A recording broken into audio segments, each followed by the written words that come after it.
Hey everyone, welcome back. In this video, I'll show you how to secure your Proton Pass account in 2026. If you want to protect your passwords, prevent unauthorized access, and improve your overall account safety, this guide will help you do it step by step. First, open Proton Pass on your browser, desktop app, or mobile device and log into your account. Next, make sure you are using a strong master password that is long, unique, and not reused anywhere else. Now go to the Settings or Security section from the main dashboard. Next, enable two-factor authentication to add an extra layer of protection to your account. Now save your backup codes in a safe offline location in case you lose access to your authentication app.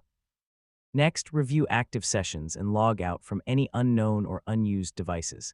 Now check your vault for any weak or reused passwords and replace them with strong, unique ones.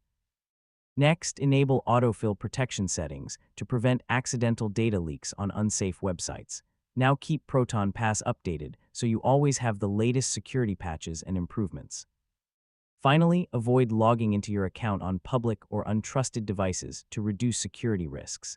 And that's it. You've successfully learned how to secure a Proton Pass account. Your data is now much safer and better protected. And don't forget to like, share, and subscribe for more helpful tutorials.